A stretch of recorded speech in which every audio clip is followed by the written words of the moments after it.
Agora sim, valendo, hein? Valendo. Vamos iniciar então nossa aula com muito amor e muito carinho.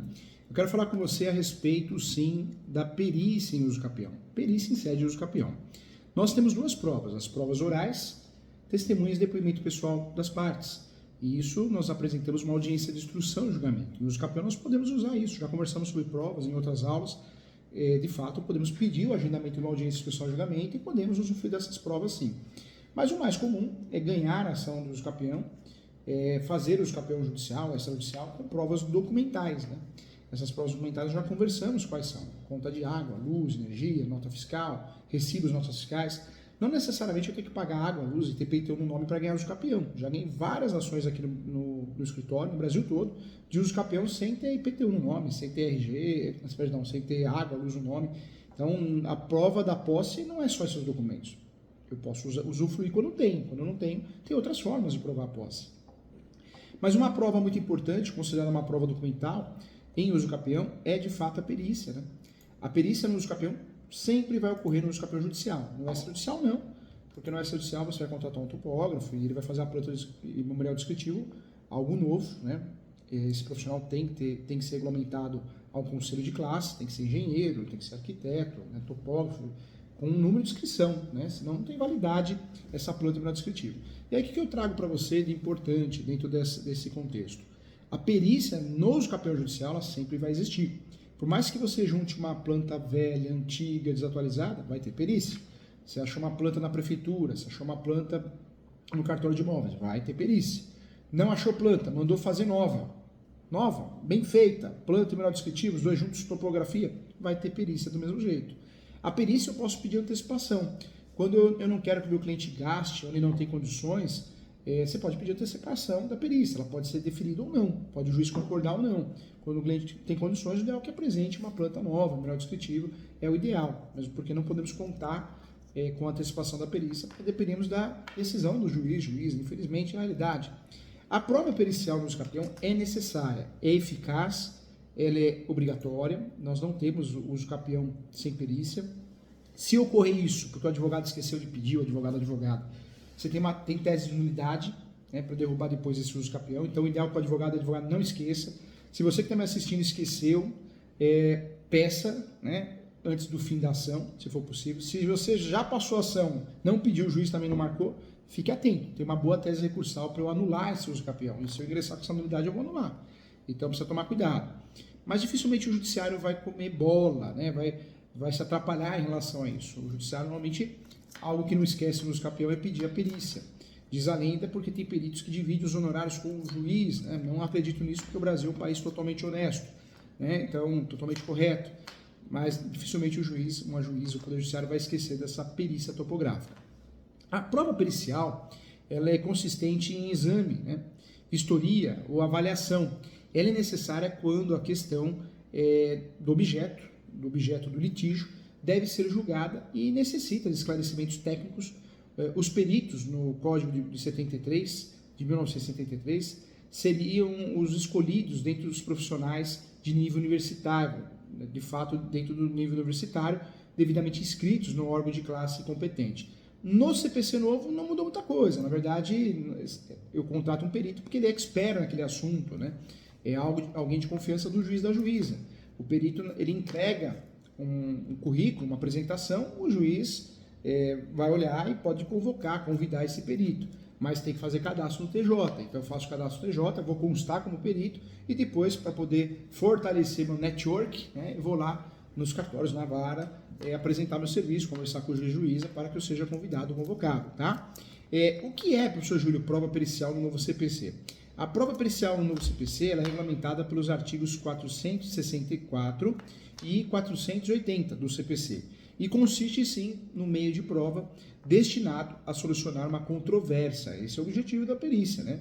Uma controvérsia técnica no processo. Então, esse é o grande objetivo. A sua denominação, gente, ela faz referência direta a quem produz a prova, que é o perito. Por isso é prova documental, porque o perito vai entregar prova, né? A perícia é uma prova entregue por escrito, ou seja, eu vou entregar um laudo técnico, tá? Então isso é importante. Dentro do estudo das provas, então nós temos que a prova pericial, ela é regulamentada pelo artigo 464 também 480 do Código de Processo Civil, e consiste no meio de prova destinado a solucionar uma controvérsia técnica no processo. Esse é o grande objetivo, e a sua denominação faz referência, assim, direta à produção de provas, que é o perito, tá? Eu quero recordar aqui que o Código 73, o Código 73, o Código de Processo Civil, ele exigia nível universitário do perito. No antigo código, no Código 73, tinha um artigo, deixa eu lembrar o artigo, é o 145, parágrafo 1º, e esclarecia o quê? Que não foi, de fato, não poderia, né, ser contratado um perito que não fosse um universitário, tivesse um nível universitário de uma profissão vinculada àquele assunto, né? O código novo, o código atual, não foi reproduzido no código de 2015, o atual. Nós temos o artigo 156, parágrafo 1º, que esclarece que o perito é o profissional legalmente habilitado ou o órgão que possui conhecimento especializado técnico ou científico. Ou seja, pode o juiz convocar um perita, ou um órgão que seja craque, né, expert naquele assunto, que conheça aquele assunto. Um órgão pode ser público ou privado, um órgão de pesquisa, inclusive. Então é importante trazer isso, é o que menciona o artigo 156 do Código de Processo Civil, parágrafo 1º, né, do novo Código de Processo Civil, do atual Código de Processo Civil. Então, hoje o perito, ele tem que ter conhecimento. O código não fala de nível superior, não entra nesse mérito. Tem que ter conhecimento especializado, técnico, científico e devidamente, legalmente habilitado ao órgão correspondente, tá? Essa é a ideia. Sobre os fatos, objeto de prova, eu quero trazer para você que deve o perito ser inscrito em cadastro de perito do tribunal. Então, eu me cadastro no cadastro do Tribunal de Justiça, é um direito que eu tenho, e aí eu vou apresentar isso por fora, vou apresentar meu trabalho aos juízes, onde fica combinado, aí, onde eu ofereço meu trabalho, explico meu trabalho.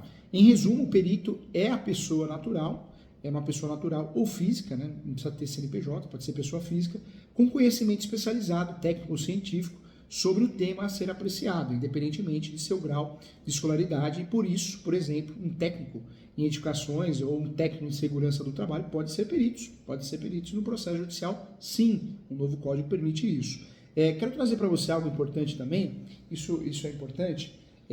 Professor, eu sou perito, qual a sua profissão? Perito. Não é assim, existe perito, profissão. Eu passei num concurso público, então eu sou perito da Polícia Ambiental, da Polícia Federal. Legal, você é perito. Agora, quando eu presto o serviço de perito, eu sou engenheiro, sou arquiteto, no caso eu sou campeão, engenheiro, arquiteto, topógrafo, mas perito eu não sou. Minha profissão é aquela profissão. Eu posso prestar o serviço de perito. Tem gente, o brasileiro, o ser humano gosta muito de ego, põe no cartão, perito oficial. Então precisa tomar cuidado com isso, porque perito, você tem que ter o cargo de perito. Quando você não tem o cargo de perito, você exerce a função de perito, porque você está prestando um serviço naquele processo só, naquele ou em outros, tá? É importante. Então, em resumo, de fato, o perito ele pode ser pessoa natural, pessoa física, né? Ou pessoa jurídica, com conhecimento especializado. Esse conhecimento especializado tem que ser técnico-científico. Sobre o tema a ser apreciado, independentemente do grau de escolaridade, por isso podemos e usamos muito também os profissionais com formação técnica. Hoje em dia é muito comum isso, né? Então é importante. Ainda que o próprio juiz tenha conhecimento técnico sobre o assunto, por exemplo, na realidade, isso no uso capião e outras ações, na realização de determinado cálculo, um exemplo, o uso capião é plano terminal descritivo, né? É uma questão mais topográfica. Ele deve designar o perito para a produção de prova, que vai entregar o laudo técnico. Quando as partes não apresentarem o laudo técnico, né, ou melhor, o perito não apresentar o laudo técnico, o serviço dele não foi feito, né, não foi prestado. Detalhe, o perito então apresenta o laudo técnico, quem paga o perito, hein? Quem pede a perícia. Então não é o Poder Judiciário, é quem pede a perícia. Por isso o Judiciário muitas vezes tem negado, na verdade o artigo 98 está lá, é uma confusão isso, né? Tá lá no artigo 98 que o perito tem que ser pago pela parte, porém se tem justiça gratuita, se a justiça gratuita foi deferida, não paga o perito, mas por isso existe uma discussão. Muitos juízes, mesmo com a justiça gratuita deferida, declarada, obrigam as partes a pagar o perito porque teve despesa, né? Então tem uma confusão em relação a isso. Eu normalmente, se o cliente quer comprar a briga, eu faço uma petição informando que seja aplicado o artigo 98, o judiciário normalmente acaba nomeando outro perito, porque aquele lá tinha que receber, e aí normalmente um perito, para mostrar o seu trabalho, ele acaba aceitando. Então, vai do advogado, vai do cliente, se ele quer dar andamento a isso, essa discussão do artigo 98 ou não, tá? Outro ponto que eu quero trazer para você, isso também é necessário, a realização da perícia, ela é sim necessária quando as questões são controvertidas, né, sobre determinado fato, exigirem conhecimentos técnicos ou científicos especializados, que não podem ser demonstrados ou esclarecidos por pessoas sem habilitação profissional na área.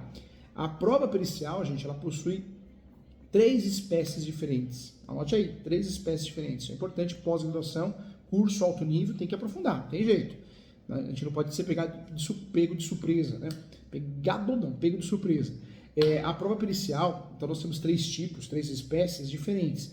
O artigo que esclarece muito bem isso é o 464 do Código de Processo Civil. Então nós temos a perícia, que ela é chamada de exame, que é a observação e análise de pessoas e objetos para extrair as informações pretendidas. Então, uma espécie de perícia é o exame, né? O exemplo, o exame médico, em pedido de benefício previdenciário, outro ramo, por incapacidade, exame de DNA, em pedido de investigação de paternidade.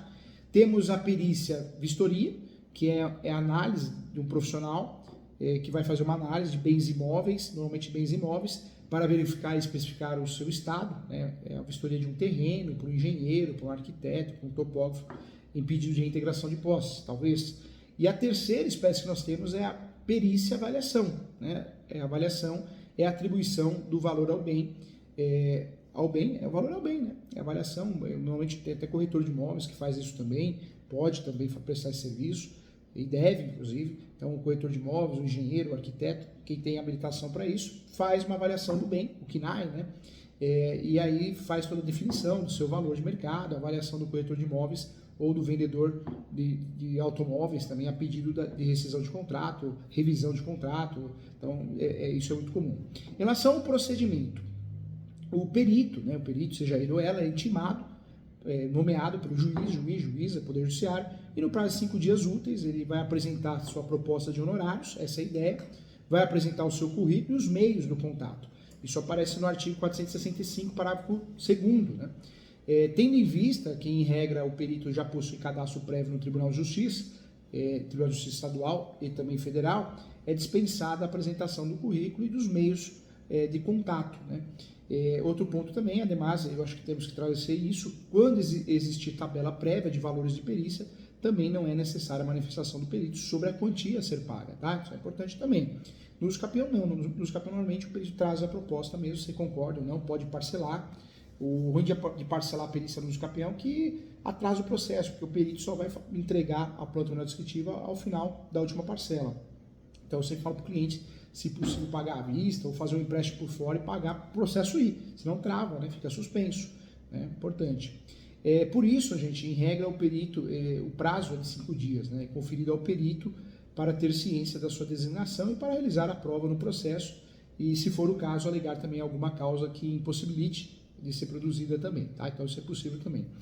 No mesmo ato, presta atenção aqui que isso é importante também, no mesmo ato as partes, elas são intimadas dessa decisão para que no prazo de 15 dias se manifestem sobre a nomeação do perito, se concordam ou não, com a alegação de seu impedimento, suspensão, se é amigo, né, se tem interesse na causa, e apresentarem também assistentes técnicos, né? O juiz nomeia um perito, eu nomeio um assistente técnico para fazer uma planta para descritivo. No usucapião não é tão comum isso, mas eu posso fazer. E também, né, nesses 15 dias da manifestação das partes, eu posso apresentar, além de assistente técnico, eu posso apresentar quesitos, perguntas, eu posso formular perguntas. Isso aparece no artigo 465, parágrafo 1º do Código de Processo Civil. Isso tanto para o usucapião quanto para outras ações também. Caso haja apresentação de proposta de honorários periciais, as partes elas são intimadas para se manifestarem sobre ela, tá? Concordando, pedindo parcelamento ou não, tá? E havendo também a concordância, prossegue-se a realização da prova, mas na hipótese de discordância, o juiz definirá o valor a ser pago pela perícia, com a intimação da parte responsável pelo pagamento para realizar o depósito do valor, depósito prévio, uma guia. Isso aparece no artigo 465, parágrafo 3º, e também no artigo 95 do Código de Processo Civil, tá bom? Então, ponto importante. Outro detalhe que eu queria falar, o juiz também pode autorizar o pagamento de até 50% dos honorários arbitrados a favor do perito no início do trabalho, com o pagamento da quantia remanescente após da apresentação, né, do laudo, após eventuais esclarecimentos que forem necessários para a sua compreensão e completude. Isso aparece, anote aí, isso é importante, hein? Artigo 465. Porque vamos dizer que o cliente não tem condições, não tem dinheiro, está apertado, pede o pagamento de 50% e os outros 50% ao final da entrega do serviço, tá bom? Então, finalizamos aqui mais uma aula. Muito obrigado e até a próxima.